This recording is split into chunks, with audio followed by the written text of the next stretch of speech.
The gravel cracked beneath Ellis Rayner's tires as he turned up the long driveway, the house coming into view just as the sun dipped behind the distant pines. The place didn't look abandoned. If anything, it looked curated, like someone had been expecting him. The shutters were open, clean. The steps leading to the porch had been recently swept. Even the grass, wild in some places, had the look of intentional wilderness rather than neglect. He killed the engine and sat for a moment, hands still gripping the wheel. This wasn't how an estate auction usually ended. He'd bought the house on a hunch, an obscure listing tied to a long-deceased relative he'd never met. No photos, no walkthrough, just a legal packet and a one-line description. 3-story rural estate, unoccupied since 1979. But this didn't feel unoccupied. He climbed the porch slowly, boots heavy on the planks. The air smelled faintly of something sweet, honeysuckle. Maybe, but underneath it was something muskier, earthier. His hand hesitated on the doorknob. He reminded himself he was the legal owner now. This was his. No reason to feel like a trespasser. The key turned smoothly, and the door creaked open into a dim, amber-lit interior. He took one step inside and froze. They were already there. 3 women stood halfway up the grand staircase, draped in pale linen garments that clung to their massive frames. Not fat giant. Each of them was easily over 6 feet tall, their shoulders broad, hips wide, hands too large for comfort. They didn't flinch or explain themselves. They just watched him. Silent. Still, as if they'd stepped out of a painting no one remembered hanging. The tallest one stood in the center, her hair a curtain of black coils falling past her waist. The one on the left had red braids tied in loops around her head like a crown. The third, with honey-blonde locks and moon-pale skin, stood with her arms folded tightly over her chest, like she was holding something in. Ellis's breath caught in his throat. I think there's been a mistake," he said, stepping back toward the door. "This house was sold to me through—" "You're not mistaken," the center woman said, her voice like smooth stone dragged across tile. "We knew you'd come. We've been waiting." Her eyes didn't blink. "I just got here," Ellis said, reaching for the doorknob behind him without turning. But it wouldn't turn. Locked, even though he hadn't shut it. He tried again, harder. Nothing. He turned around and found the 3 of them now standing at the base of the stairs. Not a sound. No footsteps. No movement. Just there. He stepped backward instinctively, heart thudding. "Who are you?" The red-haired one smiled faintly. "We're the ones who stayed." Everyone else ran. The third woman, blonde, silent, lifted a hand and pointed to the ceiling. Ellis followed her finger upward. Above him, carved into the wood in looping, elegant script, was a phrase etched long ago. "To the chosen, you are not alone here." And for the first time, he realized he truly wasn't. Ellis didn't remember sitting down, but there he was sunk into a velvet-cushioned armchair in the grand parlor, chest heaving like he'd run a mile uphill. The women had not forced him. They didn't speak again. Not at first. They had simply stood there, statuesque and patient, until his legs gave out beneath the weight of whatever strange current now surrounded him. It was the kind of silence that didn't feel empty. It felt full, like the walls had ears, and the floor had memory. The room was dim, lit only by candle sconces on the walls, their flames swaying ever so slightly, though there was no draft. The wallpaper was floral, aged but not peeling, as though time had been told to wait along with the rest of them. The tall one, the one who had spoken first, finally stepped closer. Her height became more unnerving the nearer she came. Ellis had to crane his neck to meet her gaze, which was steady, stormy, and far too knowing. "Do you know your bloodline, Ellis Rayner?" she asked. It wasn't a demand. It was a challenge. Not really," he admitted, glancing between them. "My father died when I was a kid. Mom didn't talk much about his side." She nodded like she already knew. "Then let us fill in what you were never told." Before he could protest, the red-haired one knelt beside him, resting one heavy hand on the arm of the chair. Her skin was sun-darkened, but her palm was smooth, calloused in places, like someone who worked with clay or soil. "You are the last male descendant of Jonas Rayner," she said softly. "He built this house. He made the pact." Ellis scoffed before he could stop himself. "What pact?" The blonde one finally moved, walking behind him with slow, deliberate steps. "That the first male heir of every 3rd generation would return," she said, her voice barely above a whisper but somehow echoing through the room. "And when he returned, the house would unlock. So would we." Ellis shifted in his seat, unease coiling through him like smoke. "You're saying you were locked in here?" "No," said the tall one.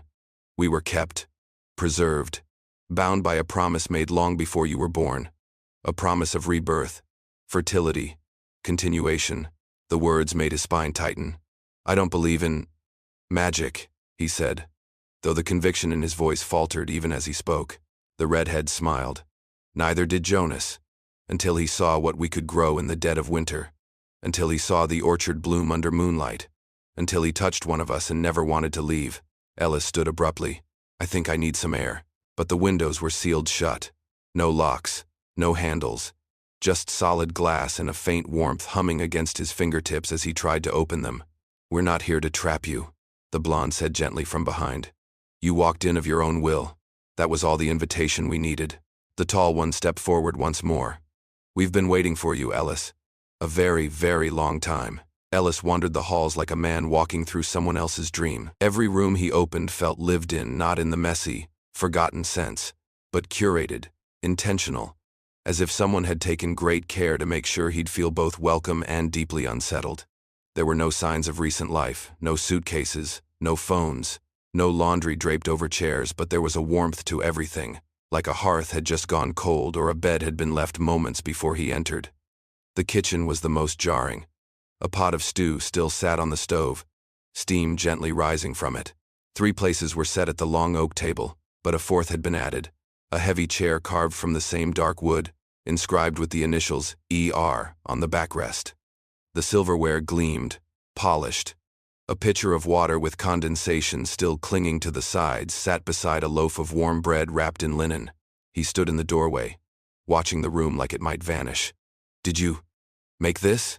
he finally asked, unsure who he was even speaking to. "We've been making it for years," came the voice from the hallway behind him. It was the redhead, stepping into the frame like she had always belonged in that kitchen. "We refresh it every few days, just in case it's the day you arrive." "That's not how food works," Ellis said. But even as the words left his mouth, the scent of herbs and something slow-cooked and savory reached him. It smelled perfect. The redhead walked past him and sat down with a sigh, her wide frame taking up space with a kind of ancient grace. "That's not how your food works." Ellis didn't respond.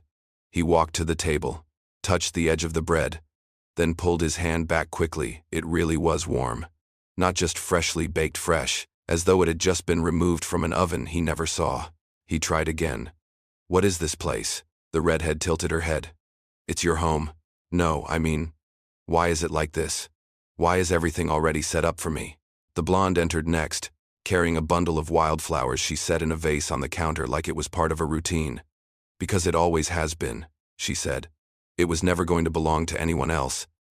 And Ellis turned in place, his eyes moving across the wide kitchen, the firelit walls, the perfectly arranged furniture. Everything fit together with eerie precision, and the realization hit him like cold water. Not only had they expected him, they knew him. His preferences, his rhythms, his appetite. This place didn't just look ready. It looked personal.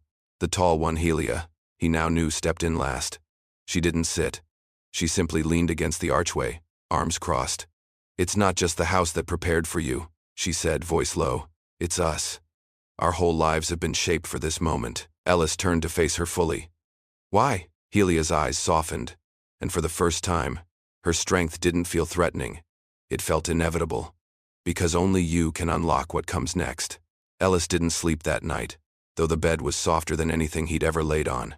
He lay awake in the upstairs room, the one with his initials carved into the footboard, staring at the ceiling's intricate pattern of inlaid wood and wondering how far he'd have to walk to find the nearest sign of reality. The windows stayed dark, offering no view of the outside world, only reflections of candlelight and his own restless body. There was no signal on his phone, no working outlets, no clocks. Just the slow, constant thump of his heart and the distant, rhythmic creak of footsteps pacing the hallway.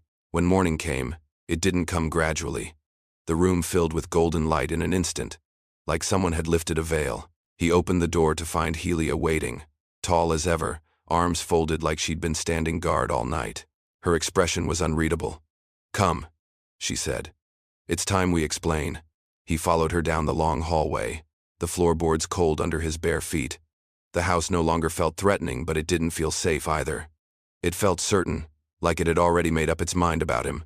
In the sitting room, Magdalene the redhead was placing a steaming cup of tea on a small table near the fireplace.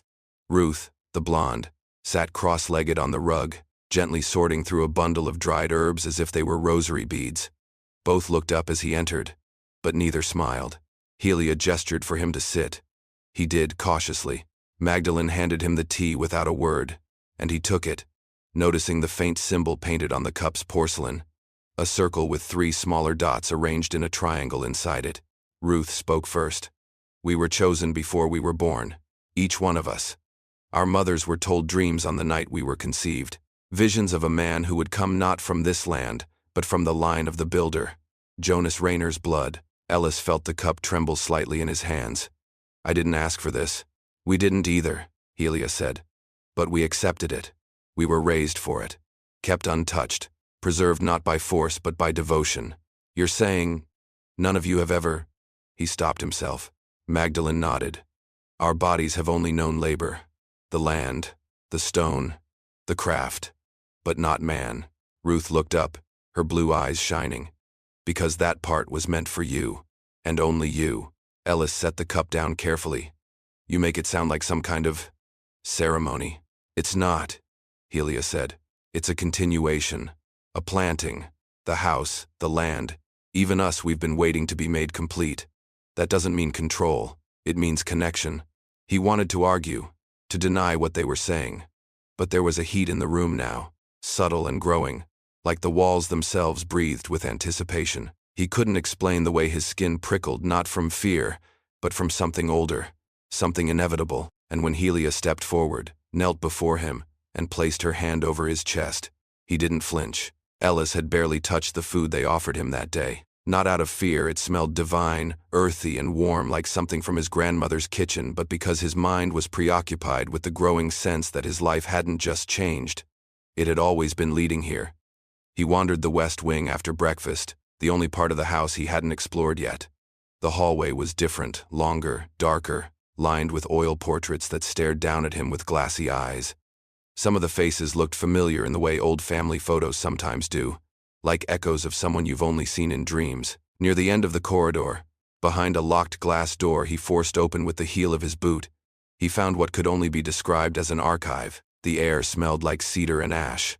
Old papers were stacked neatly on the desk, parchment sheets, leather-bound ledgers, and maps of the estate hand-drawn in looping calligraphy. A box sat in the center of the room, small but heavy, with a rusted latch that resisted his touch until it didn't. Inside, beneath a folded cloth, was a single yellowed page thick as bark, stamped with a red wax seal that hadn't cracked despite decades of pressure. The wax bore the same sigil as the cup from the night before, a circle, and inside it, 3 dots arranged like a triangle. He unfolded the paper slowly. The ink shimmered like it had been written yesterday, not a century ago. At the top, in ornate script, binding a cord between the heir of the Rayner line and the 3 who wait. Ellis read on, his pulse rising with every word. The agreement spoke of a fertile convergence, a moment when the land, the women, and the bloodline would align.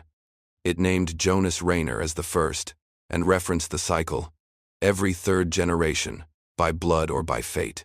The heir was to inherit not just property, but obligation, a responsibility to protect and continue the sacred lineage through union, partnership, and cultivation. The phrasing was ancient but clear. This wasn't a metaphor, it was a deal, a contract, with spaces marked for signatures, and at the bottom, he saw one. Jonas Rayner's, yes, but another too. Ellis M. Rayner, his own name. He dropped the page as if burned, heart hammering. The ink was real. The signature matched his own, down to the subtle slant of the E. But how? He'd never signed this, never seen it before. He backed away from the desk, breath ragged. Behind him, a soft voice cut through the silence. "We knew you'd find it." Ruth stood in the doorway, her hands clasped gently in front of her. She didn't look surprised. She looked like someone who had been patient for a very long time. "I didn't sign this," Ellis said, his voice shaking. "Not in this life," Ruth replied, stepping into the room. "But the bond is older than signatures. Some contracts are made across lifetimes." He looked at the parchment again. The ink hadn't smudged. The name was undeniably his. And somewhere deep inside, a part of him stopped denying that he already knew it would be. That night, Ellis didn't try to sleep. He sat near the hearth in the grand room, where a fire burned low and steady, the wood crackling as if it had a voice of its own. Shadows danced across the walls like memories playing back scenes only the house remembered. The women didn't appear all at once. They came in turns, quiet and slow, as if they understood that something within him was changing and that rushing it would only break it. Helia entered first, tall and silent, walking with the grace of a tree that had stood against centuries of wind. She didn't speak. She only knelt near the fire, her knees resting on the worn bearskin rug, her dark eyes reflecting the flames. He watched her, expecting pressure, seduction, some kind of confrontation, but none came. She simply stared into the fire, her breathing slow and steady, like she was waiting for him to match it. And he did. Without realizing it, his shoulders loosened, his hands stopped trembling. The weight of fear was still there, but it had grown quieter. He felt like a man sitting beside a storm, untouched but in awe of its power. When she finally turned to him, she asked only one question. "Have you ever felt truly seen, Ellis?" The question didn't need an answer, and she didn't wait for one. After a time, she stood and walked past him, gently brushing his shoulder with her fingers, barely, their touch that sent an unexpected warmth flooding his chest. He didn't move. Not when she left. Not when the room fell silent again. Then Magdalene appeared, red hair cascading down her back in loose, tangled curls. She brought no words either, only a small carved box. She set it gently beside him, opening it to reveal soft clay figurines, shaped like vines, roots, and women's faces. "We make these when we dream of you," she said quietly. "Each time, they look a little more like you did today." Ellis didn't know how to respond. She placed one of the figures in his hand. Its eyes were carved shut, but its mouth curved in a faint smile.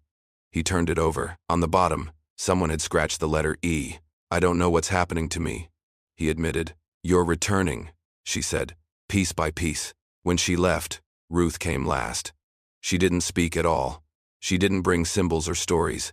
She simply sat beside him and leaned her head against his shoulder like she'd done it 1,000 times before. Her hair smelled like sage and soil. Her presence was soft, grounding. Ellis didn't flinch. He didn't pull away. They were not forcing him.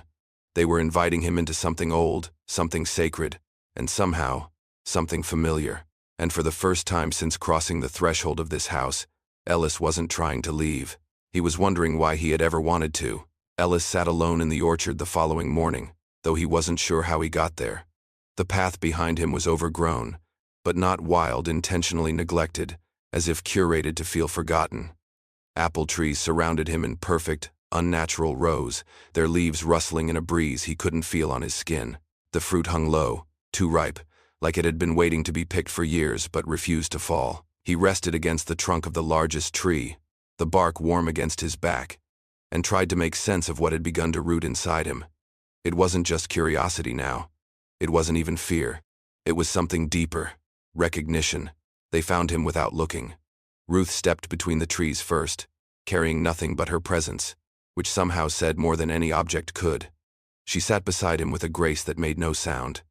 Her eyes weren't prying, but they held knowledge anyway, deep knowledge, like water held beneath still ice. She didn't ask him to speak, but the silence between them made it impossible not to. "I used to dream of a house like this when I was a kid," he said quietly. "Didn't even realize it until last night. The staircase. The porch swing. I thought I made it up." Ruth's voice was soft. "You remembered." He turned his head toward her. "Remembered what?" She smiled faintly, like she pitied his question. "Where your soul once lived." Ellis's throat tightened. "You can't know that." But she kept looking at him, and the next words out of her mouth undid him completely. "You were 8 when your mother tried to move you across the country. You kicked the back of the moving van seat until your feet bled. You didn't know why you were so angry, but you cried for a week after you left. Every time it rained, you said you missed the sound of the roof." His breath caught. He hadn't told anyone that. Not his mother. Not his therapist. Not even himself. Not really. He stared at her. Horror and awe tangled in his chest, like roots pulling in opposite directions. "How do you know that?" Because we saw it, said Magdalene, who emerged from behind the next tree with her arms full of gathered herbs. We don't just dream of who you are, we dream through you. And we've seen your grief, Helia added, appearing last, leaning against the trunk across from him. The heartbreak you never healed from. The woman who left because you were too much. The father who promised to come back and never did. Ellis buried his face in his hands. We know because we've carried it with you, Ruth whispered. Longer than you've known how to name it. The orchard was silent for a moment, except for the rustle of leaves and the thud of a single apple falling to the ground. He looked up. So what am I supposed to do with all that? Helia stepped forward and knelt beside him. You let it be used. Fertility is not just of body, Ellis. It's of healing, of transformation, of return. And for once, he had no reason to argue. The house had grown warmer not just in temperature, but in sensation. It breathed differently now. The wooden floors no longer creaked with wariness but with weight, like something living had shifted and found comfort again. Ellis noticed it in small ways first. How doors that once resisted now opened at his touch. How candles lit themselves when he entered a room. How the air in his bedroom always smelled faintly of lavender when he couldn't sleep. There was no electricity, no thermostat, yet the house kept itself aligned to him, adapting to his moods in ways that felt less like magic and more like intention. It no longer behaved as a structure. It responded like a being. He had stopped asking how long he'd been there. The outside world no longer seemed to matter. His phone hadn't buzzed in days. Not a single call, not even a warning from the bank or a friend wondering where he was. The house was a cocoon, stretching out time and wrapping it around him like spun silk. And the women, Helia, Ruth, Magdalene, moved through it like they were veins of the same body, each one carrying energy that pulled him deeper into a strange and sacred gravity.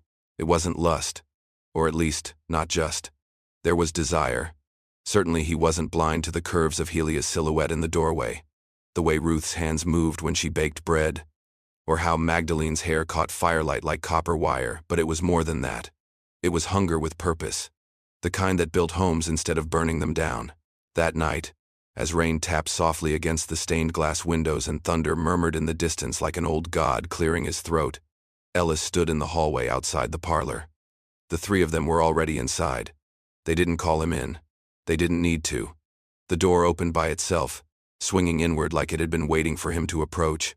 They were seated in a triangle around the fireplace, the rug between them patterned with strange symbols he hadn't seen before, geometric shapes drawn in a fine white ash that glowed faintly when he stepped across the threshold. None of the women looked up, but each one reached a hand toward the empty center of the triangle. He didn't ask what the ritual was. He didn't need to. He stepped into the center, and the moment he did, the house exhaled.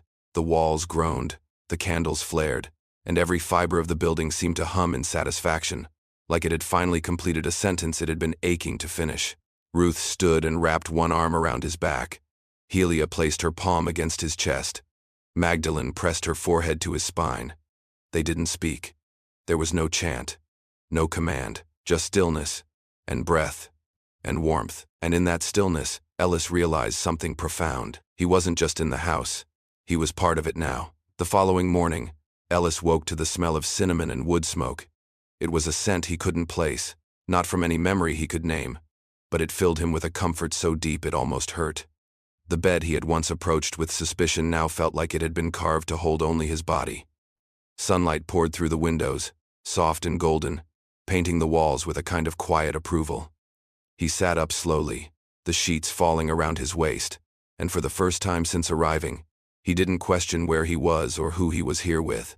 The house no longer whispered warnings. It hummed with welcome. Downstairs, the three women moved in rhythm around the kitchen, each performing a task without needing to speak. Helia kneaded dough, her thick forearms working like muscle-bound poetry. Ruth tended the herbs in the window box, whispering to the leaves like they understood her. Magdalene stirred something in a large iron pot, occasionally glancing toward the staircase, not with impatience, but with a kind of anticipation Ellis couldn't help but feel in his chest. When he entered, they didn't turn in surprise. They just smiled like he had come back from somewhere far, even though he'd never left. He poured himself a cup of tea without asking, the kettle already hot. The kitchen had become a shared heartbeat, now 4 pulses aligned instead of 3. They ate together at the table, and no one mentioned the pact, the dreams, the orchard, or the glowing ash circle from the night before. They didn't have to. It had already become part of the architecture between them, unspoken, sacred, sealed. Later that day, he walked the land with them. It wasn't ceremony. It was stewardship. He followed Magdalene through the fields as she showed him the soil she had revived with her own hands, pointing out the furrows where corn and barley would go, the future coops for chicks not yet hatched. He watched Ruth bend to pick weeds beside the irrigation ditch and saw how her fingers brushed the dirt like it was an old friend. He helped Helia lift beams for a new storage shed, their bodies moving in tandem, wordless and effortless. This was not fantasy. This was work. And it was his now, too. When dusk fell, they sat on the wraparound porch, drinking cider and watching the shadows stretch across the property like arms reaching for a home. The sky was pink and streaked with gold, and the land, for all its mystery, felt honest beneath it. Helia leaned her head against his shoulder. Magdalene rested her feet in his lap. Ruth brought out a quilt and draped it over all of them. There were no confessions, no demands, just presence. Ellis knew the world beyond this place wouldn't understand. Contracts written in blood, ancestral echoes, a love that wasn't divided but multiplied. It would be called unnatural, strange, even wrong, but for the first time in his life, he didn't care. He hadn't found a house, he'd found a home, and it had been waiting for him all along.